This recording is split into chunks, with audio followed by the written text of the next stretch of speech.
क्या आज कौन सा टॉपिक पढ़ेंगे हम? बीजीय व्यंजक या गुणनखंड।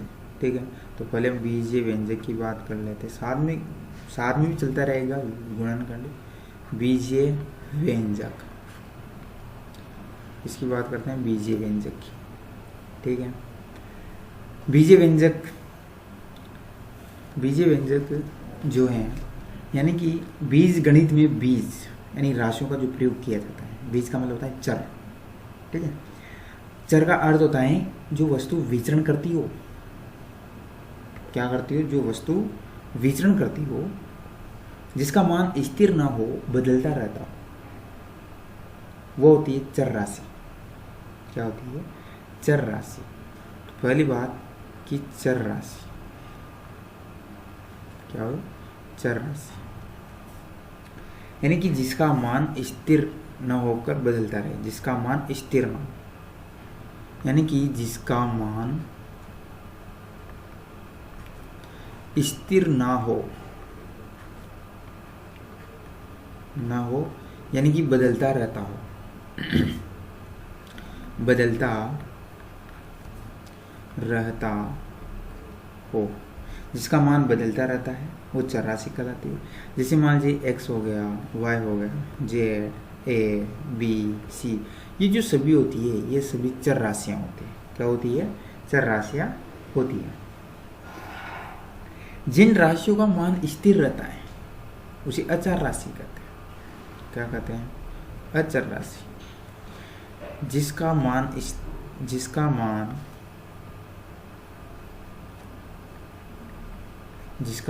स्थिर हो। क्या हो? जिसका मान स्थिर हो, वो क्या कहलाती है? अचर राशि कहलाती है। जैसे कि अंक गणित की जितनी भी संख्याएं होती है, 1 है, 2 है, 5 है, 9 है, 11, ये सभी क्या है? अचर राशियां होती है। ठीक है, बीजीय व्यंजक चर तथा अचर की सहायता से ही बनते हैं। और जो पूरी जो बीजीय जो व्यंजक होते हैं ना, ये वाली, इस चर राशि से और अचर राशियों से मिलकर क्या बनती है? बीजीय व्यंजक। ये बीजीय व्यंजक बनती है। जैसे कि मान लीजिए मैंने लिख दिया 2x प्लस y प्लस 3, तो ये 2 आ गया, यानी अंगणित की आ गई, चर राशि आ गई। तो यानी कि दोनों मिलकर क्या बना रही है? बीजीय व्यंजक बना रही है। ठीक है, अब बात करते हैं हम सजातीय पद कौन से होते हैं। सजातीय पद कौन से होते हैं? तो बात करते हैं हम सजातीय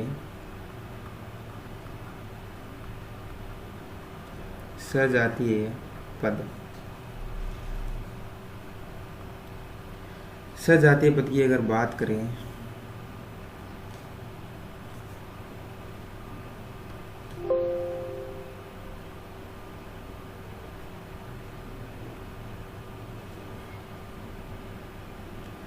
चर तथा घात समान हो। इसमें सजातीय पद वही होती है जिसमें चर जो होती है ना, चर और उसकी घात क्या हो? समान हो। जैसे कि मान लीजिए कि 5 का y का स्क्वायर व 25y का स्क्वायर। अब ये तो क्या है कि अंगणित जैसे रहने अचर राशि है, यानी कि तो अचर राशि है, ये भी अचर राशि है, ये चर राशि है और ये भी चर राशि है। तो इसका ये तो क्या है? इसकी यानी चर राशि है, ये भी चर राशि है। चर राशि समान हो, उसकी घात भी समान हो, उसको बोलते हैं सजातीय पद। ठीक है, और अंगगणितीय जो संख्याएं होती है वो भिन्न भिन्न हो, इधर 5 है, इधर 25 है, लेकिन चर राशियां और उसकी जो घात है वो क्या होती है? समान होती है ना, उसको हम क्या कहते हैं? सजातीय पद कहा जाता है। पद का कोई भी गुणनखंड या पद के शेष भाग का जो गुणांक कहलाता है।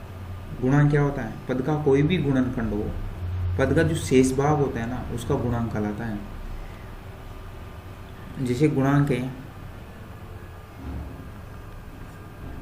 गुणांक क्या होता है? मैं डायरेक्ट उदाहरण समझाता हूँ। जैसे कि मान लीजिए कि x का स्क्वायर है। अब x के स्क्वायर में अब बोल देते हैं कि x स्क्वायर का गुणांक क्या है? गुणांक क्या है? तो एक्स स्क्वायर का, ये एक्स स्क्वायर का गुणांक क्या है 3, क्या हो गया एक्स स्क्वायर का गुणांक क्या है 3, तो यहाँ आंसर आ जाएगा 3, ठीक है, इसका अंक 3 गुणांक। मान लीजिए मैंने लिख दिया कि -x3 का गुणांक क्या है, इसका गुणांक क्या है, अब 1 इंटू -x3 करेंगे तो यही आएगा वापिस, तो इसका गुणांक तो 1 ही हुआ, यानी इसका गुणांक भी 1 हुआ, ठीक है। अब करते हैं बहुपद की बात, इसकी बात करते हैं बहुपद। बहुपद एक या अधिक पदों से बना व्यंजक क्या कहलाता है, बहुपद, यानी एक या अधिक पदों से क्या कहलाता है, बहुपद कहलाता है, ठीक है। जैसे कि मान लीजिए मैंने लिख दिया कि 2x का square plus 2xy plus 3xy, एक पद, दो पद, तीन पद, ये क्या हो, तो पद तो एक से ज़्यादा हो गए, तो ये पूरा क्या हो गया, बहुपद हो गया, ठीक है, बहुपद हो गया ना। लेकिन ये है कि पदों के बीच में प्लस और माइनस का चिन्ह होना जरूरी है, तभी पद माना जाएगा। अगर मान लीजिए मैंने लिख दिया कि 2x है ना, और यहाँ पर लिख दिया y, अब मैंने यहाँ डॉट लगा दिया, प्लस माइनस में सिर्फ डॉट है, तो ये सिर्फ एक पद है, बहुपद नहीं है। अगर मैं यहाँ पर प्लस लगा देता तो दो पद हो जाते, एक पद ही है या एक पद ही है, तो यानी प्लस और माइनस का चिन्ह होना जरूरी है, तभी उसको पद बोलते हैं, तभी इन पदों को पहचान सकते हैं, ठीक है। और पद भी एक पदी, द्विपदी, त्रिपदी, चतुर्पदी होते हैं, और बहुपदी, रेखिक पदी, शून्य पदी, सभी प्रकार के पद होते हैं। तो हम बात करते हैं एक पदी की। जो एक पद है वो कौन कौन से होते हैं। जो एक पद है वो है हमारा, एक मिनट,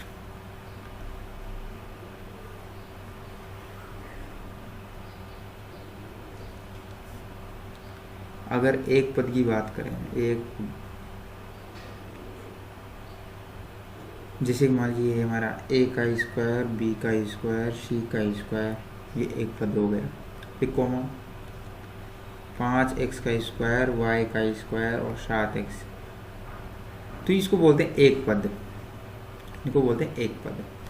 द्विपद किसको बोलते हैं, अब द्विपद दो पद आएगा तो प्लस माइनस चिन्ह आएगा, ऐसे ही द्विपद 2x का स्क्वायर प्लस 3x, एक पद हो गया, एक पद हो गया, तो ये कितने हो गए, दो पद हो गए। फिर आता है हमारे पास त्रिपद, क्या आता है, त्रिपद।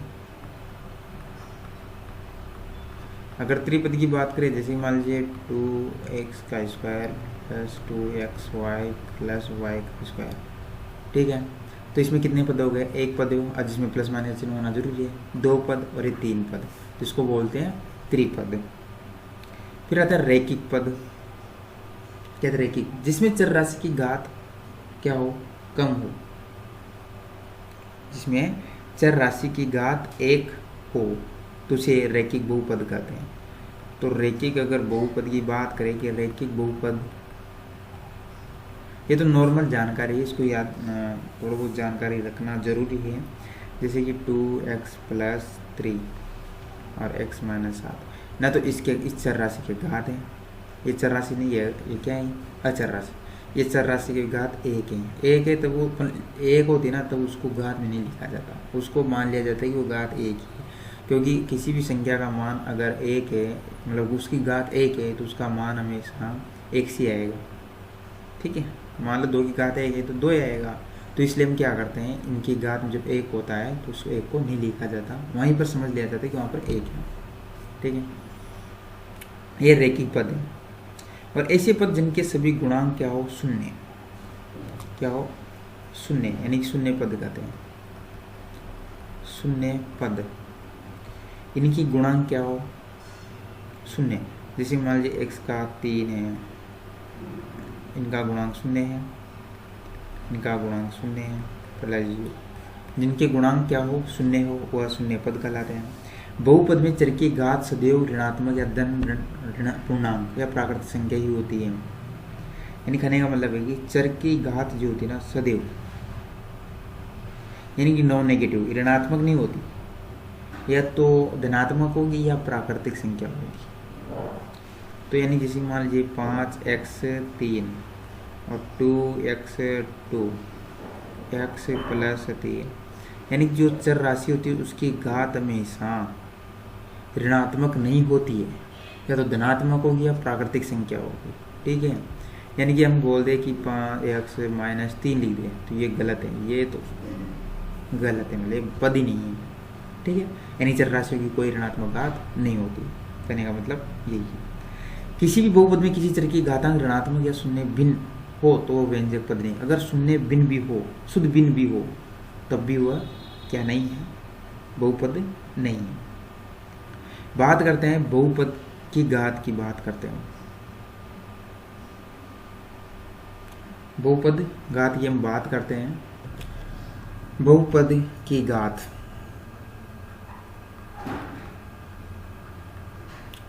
बहुपद की घात, बहुपद में चर की सबसे बड़ी घात वाले पद के घात को ही उस पद की घात कहते हैं। यानी कि बहुपद में चर की सबसे बड़ी घात वाले पद के घातांक को उस बहुपद की घात या कोटि कहलाती है। जैसे कि मान लीजिए कि मैंने लिख दिया यहाँ पर 2x3 4x² प्लस 6x+1। अब इसमें जिस चर की घात सबसे बड़ी है वही बहुपद की घात होगी। तो ये अब ये इसको क्या, इस समीकरण क्या बोलेंगे, त्रिघात। क्या बोलेंगे इसको, त्रिघात बहुपद कहेंगे। ठीक है, तो ऐसे ही हम घात के आधार पर बहुपद को बांटा जाता है। तो इसके जो अगर प्रकार की बात करें तो इसमें हो जाता है कि एक घात रेखीय बहुपद, जैसे कि पहला है रेखीय बहुपद, रेखीय बहुपद या एक घात। ठीक है, इसमें क्या होता है, इसमें होता है जैसे कि 2x+5 है। ठीक है, अब इसकी इस चर की कोई घात नहीं है, फिर रैखिक घात होगी 3x-7। इस चर राशि कोई घात नहीं है तो ये भी क्या होगी, रैखिक बहुपद। दूसरा है हमारे पास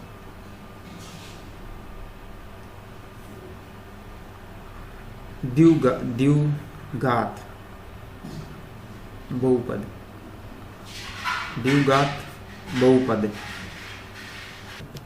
द्विघात बहुपद की बात करें तो इसमें क्या होता है कि चर राशि की अधिकतम घात कितनी हो, 2 हो। यानी कि 2² प्लस 3x+2। इन चर की घात, इस सभी चरों में इसकी घात 1 है, इसकी घात 2 है, तो अधिकतम घात को गिना जाएगा। जिसकी भी चर राशि, जिस चर राशि घात अधिकतम हो वही द्विघात पद कहलाती है। तो ये समीकरण क्या हो जाएगी, द्विघात पद हो जाएगी। ठीक है, नेक्स्ट है हमारे पास त्रिघात बहुपद। कौन सा है, त्रिघात बहुपद, त्रिघात बहुपद। जैसे मान लीजिए मैंने लिख दिया उदाहरण x3 5x² प्लस 4x, और इधर दूसरा उदाहरण लिख दिया मैंने 7x3 और 6 का इसको। अब इसमें किस चर राशि में सबसे बड़ी घात है, 3 वाली। तो इसको क्या बोलेंगे हम, त्रिघात बहुपद बोलते हैं। और इसको भी क्या बोलेंगे, त्रिघात बहुपद बोलेंगे, क्योंकि इसमें सबसे बड़ी घात इसकी है। तो इस पूरी को क्या बोलेंगे, त्रिघात बहुपद। ऐसे चतुर्थ पद है, अगर यहाँ पर 4 आ जाता तो ये हो जाती चतुर्घात बहुपद। ठीक है, चतुर्घात बहुपद। शून्यघात बहुपद, जो सभी अचर राशि जिनकी शून्यघात क्या, शून्य जिनकी घात क्या हो, शून्य हो, वो बहुपद क्या कहलाती है, शून्यघात बहुपद कहलाती है। अब बात करते हैं बीजीय गणित के सूत्रों की। किसकी, बीजीय गणितों के सूत्रों की।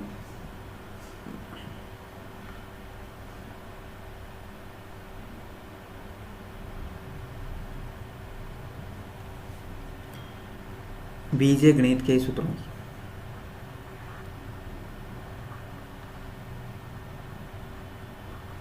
बीजीय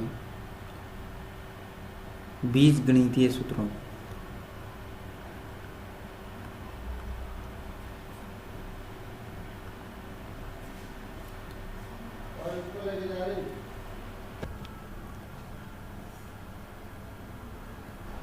बीज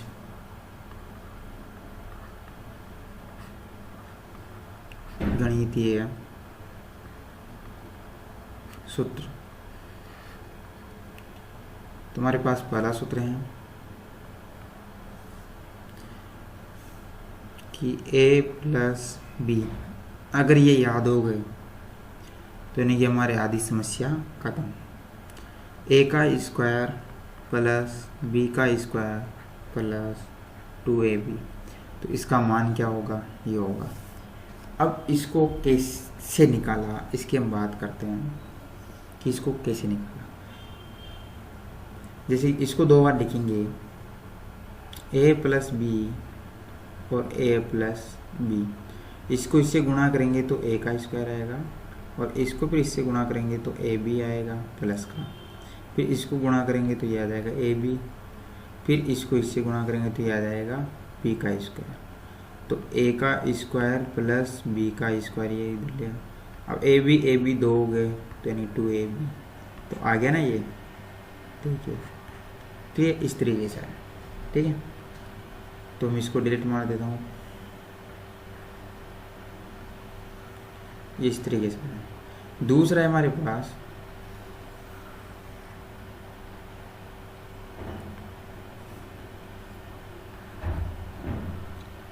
कि a माइनस बी का स्क्वायर, ये भी ये आएगा a का स्क्वायर प्लस बी का स्क्वायर माइनस 2ab।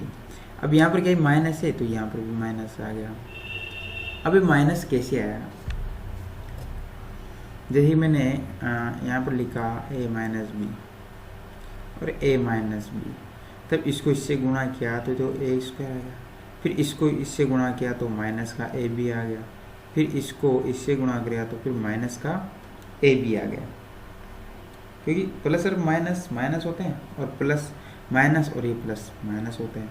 फिर ये भी क्या है प्लस का और ये भी क्या है माइनस का, ये भी क्या है माइनस का, ये भी क्या है माइनस। तो माइनस माइनस क्या होता है प्लस होता है, तो ये क्या हो जाएगा बी का स्क्वायर। तो ये तो क्या हो गया माइनस माइनस प्लस, तो जुड़ जाएंगे 2ab, ये माइनस में जाएगा, और ये b का स्क्वायर प्लस a का स्क्वायर, ये से हो जाएगा।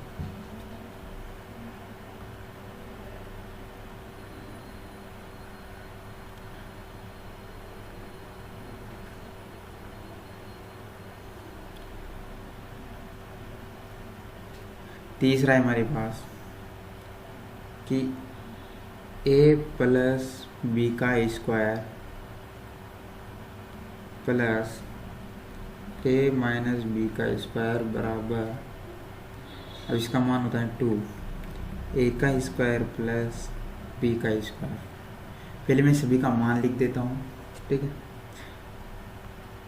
फिर अगला मान है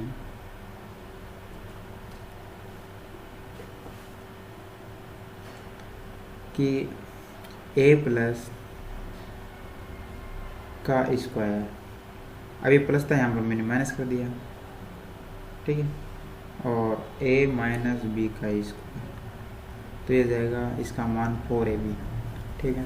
अगर यहाँ पर प्लस है तो इसका मान ये है, अगर यहाँ पर माइनस है तो यहाँ पर 4ab है। फिर अगला है हमारे पास a plus B plus C का स्क्वायर बराबर a का स्क्वायर प्लस b का स्क्वायर प्लस c का स्क्वायर प्लस 2,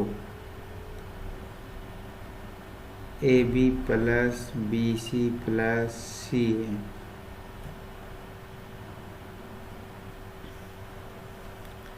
अगला है यानी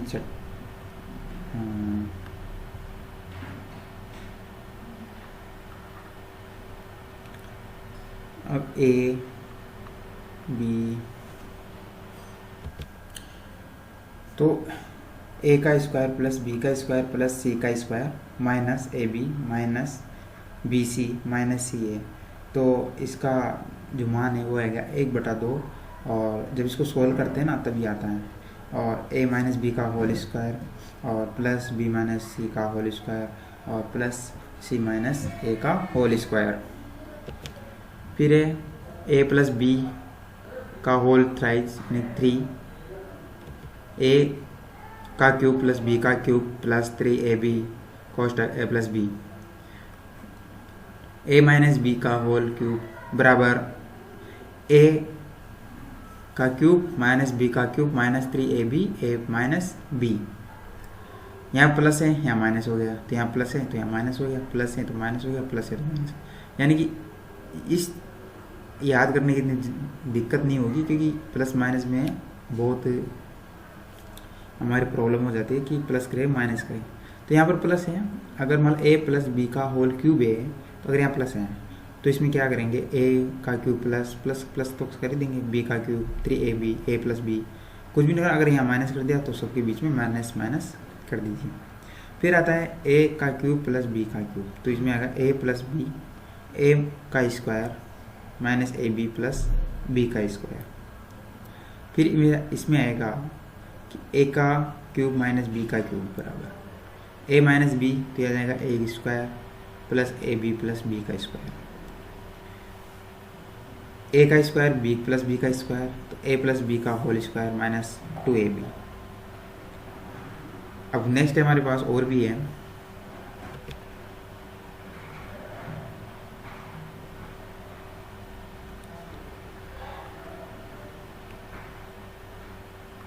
ए का स्क्वायर प्लस बी का स्क्वायर बराबर ए माइनस बी का स्क्वायर प्लस 2ab। नेक्स्ट है ए का स्क्वायर माइनस बी का स्क्वायर बराबर ए प्लस बी का स्क्वायर प्लस, यानी कि इसमें आ जाएगा